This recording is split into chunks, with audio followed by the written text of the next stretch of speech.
Adam Bierman back with Breezin with Bierman. Again, I botched the Dulce Vita Media, my English and my garbledness and my tongue twister. But we have someone, I will not botch his name, because it's the third time he's been on the show. He has the guts to come on.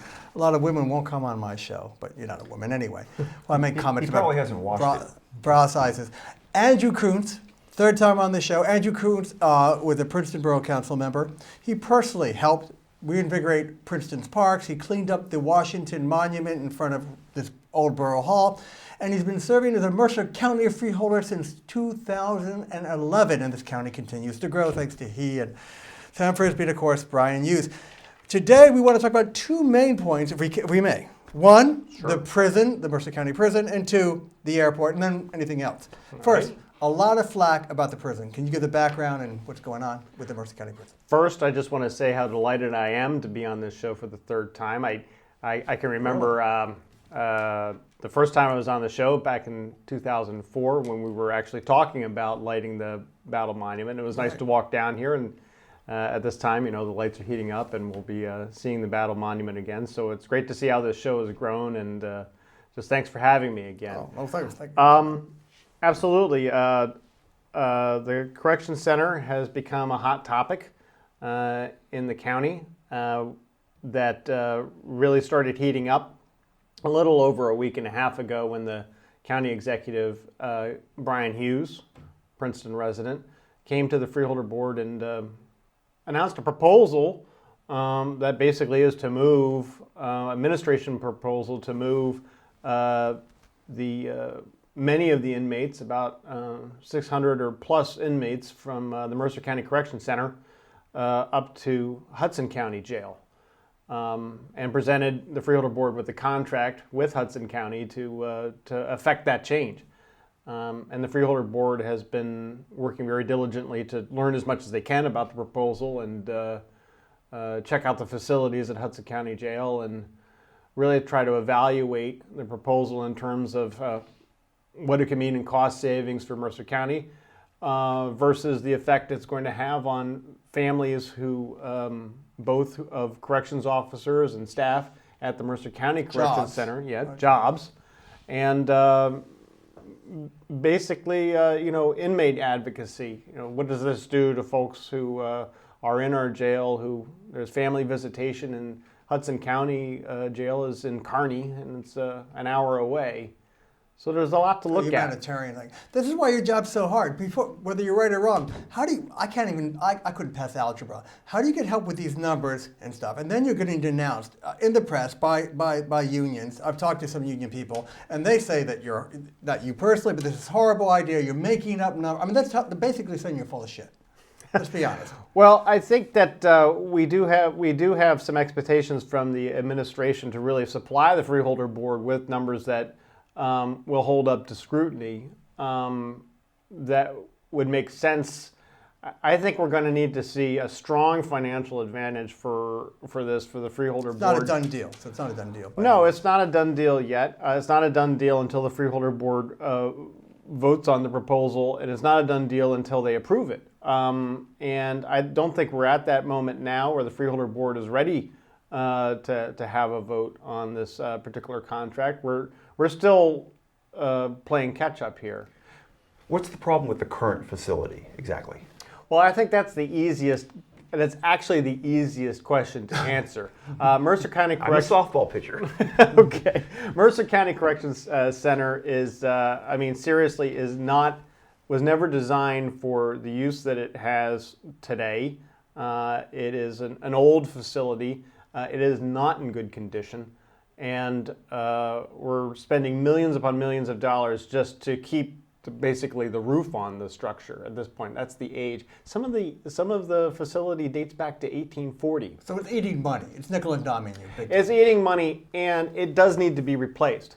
The sticker shock moment is how much is it going to cost to replace I already had to go to the bathroom after you told me this.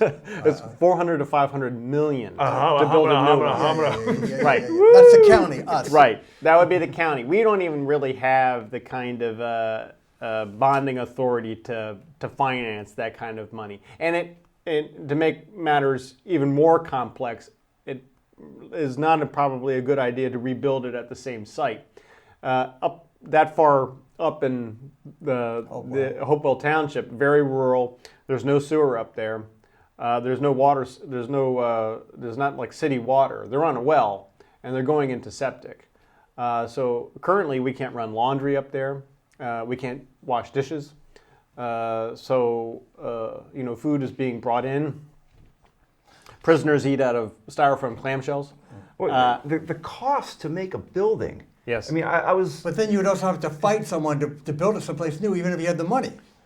Well, to build something, number one, but to build a 21st century jail is a major financial undertaking, and Hudson County, to its credit, has already done that. And I went to take a look at Hudson County Jail on Saturday. One of the jobs of a freeholder is to occasionally visit jails and see what they're like. And as far as jails go, Hudson County's jail is a well-designed facility. For the safety of everyone, it'd be a better. For the safety of everyone. One of the ironies of our building is, though even our correction center is old, but one of the more recent parts of it, it was built in the early 90s, and it's horribly designed. It's not anywhere near what you would want to have for a state-of-the-art correction facility. And Hudson County is ahead of us on that. What's the timetable, though, and what anything positive about this? You mentioned that maybe you're getting less prisoners now because of changing laws and mandatory minimums and everything. Well, there is some thought among the Freeholder Board that I share to an extent that we're right now in a rapidly changing corrections environment where a new program of bail reform is coming in.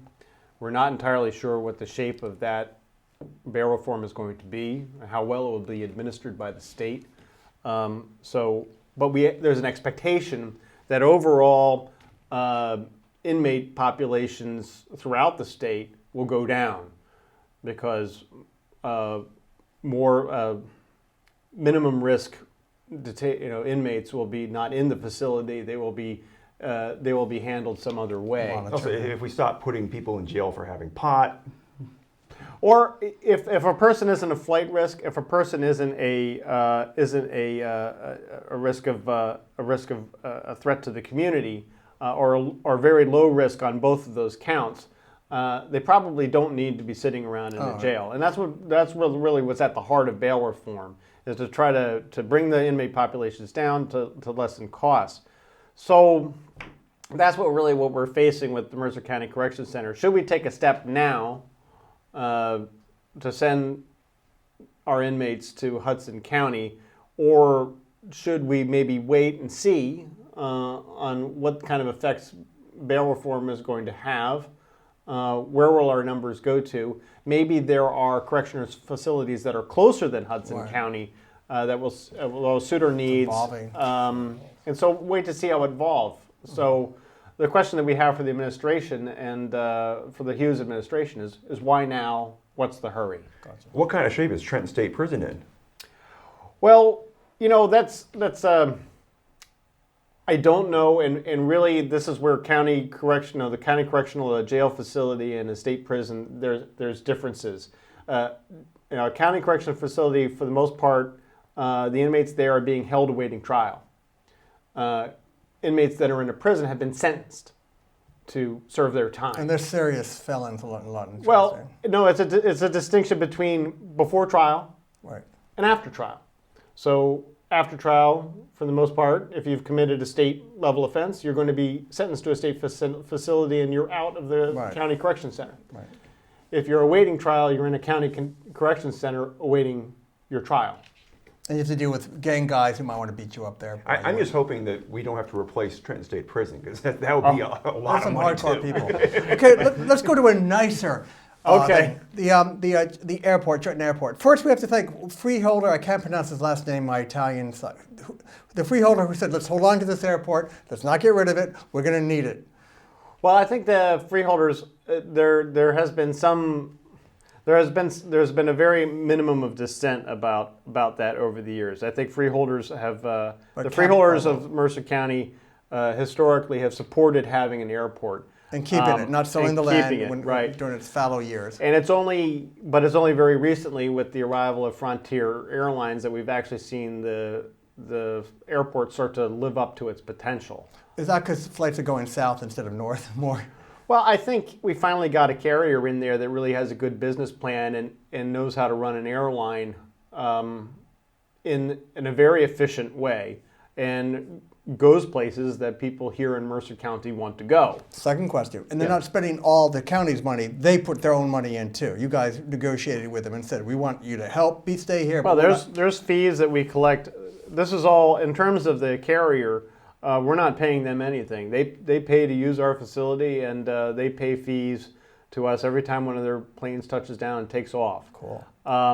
We also have taken sort of a Princeton approach out there at the airport. We're now charging for parking, and so that's a revenue stream for us as well. Bear in mind that many of the users that are coming into Mercer County Airport are from outside the county, and so they're paying of parking fees to the county offsets property taxes for us here in Mercer. It would be neat if they offered trips to the moon. You want to go to the moon? No. So anyway, Round trip. Not only is Frontier actually succeeding. Well, we'll do one way for you. Oh, thank you. He's at the moon. Look at his head. No, but Frontier is succeeding. They're expanding. Now, what's this expansion about?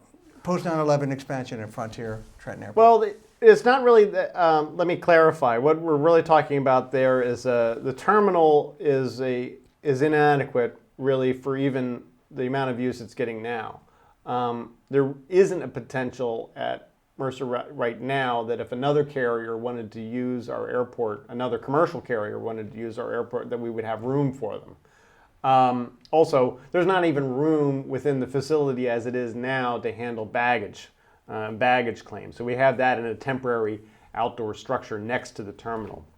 So what we really need to start thinking about is a new terminal, a terminal built to accommodate both the security needs of a post 9/11 airline facility, and also to be able to accommodate a second carrier were a second carrier to arise. And now at this point we couldn't even find room for them. So that's going to happen. This is exciting, though. It might be the alternative destination. It is very exciting. Not Newark, not Philly, not even JFK, which is a pain. The thank to Frontier, this Frontier has proved that this is a viable market.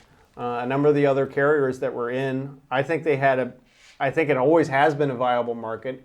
It's just that some of the other carriers had business models that really couldn't exploit that. But cheap flights to Florida, I think that's something that Mercer County residents and people in the area really want. And my parents, fourth time they're going. Wow. Well, they'll come from, they'll opt not to use Philadelphia or Newark, and they'll come to us instead, and that's great. And they love it. They love it. What other big issues are on the table for the freeholders these days? Well, the other thing that's very exciting that the county executive announced, which is a replay of Mercer at Play. Mercer at Play was a recreation funding program that has already been through a first round a number of years ago. And we're looking at a replay of it coming through in Mercer County at Mercer at Play 2, which will provide funds for recreational purposes to all the municipalities in Princeton. And Mercer County Park, really quickly, they're having a lot of great plays and rock and roll bands and everything. That's becoming a destination. Absolutely. In the final 2 minutes, give you a bona fide, and you're having a fundraiser at the IVN. Let's well, put that. Thanks for giving me the opportunity. I am running again for Freeholder this year. I've already voted for you. And I'm looking for support from in the primary and support in the general. And thanks for availing me the opportunity. You did very well in the Republican debate last night. Thank you so much. Mercer, I'll be at the IVN. I have a fundraiser on March the 20th. Folks are invited to attend. It's a low ticket for a fundraiser, just $40, and it's the 4th annual Irish music fundraiser. Yeah, I bring my fiddle out, and I have one of my buddies, Bill O'Neill, who's a great, we call him the legendary Bill O'Neill. He's a great Irish singer, guitar player, and He'll be providing the food, providing the entertainment. I'll provide the food. And you can drink to your heart's content. Maybe you pay for it, but it'd be good alcohol too, which is always important. Ivy Inn is a great location, and people have a lot of fun there. So I think that's one of the things, is being able to highlight a spot like the Ivy Inn that is a longtime Princeton institution, and give them some business and some folks that might not have gone there before, and they find out what a fun place and a great place that is in Princeton, and in my neighborhood, the Tree Street neighborhood, where I've lived for a while. And so vote for Andrew Koontz, and if you're going to be busy, you can vote by mail, which we do. It's very simple. You can download it. Vote for Andrew Koontz, Freeholder, Democratic Freeholder, and the primary is going to be when? June 6th, I think. June 6th. First Tuesday in June. Thank you, and we'll have you back again, Andrew. Oh, thank you very much. Bye.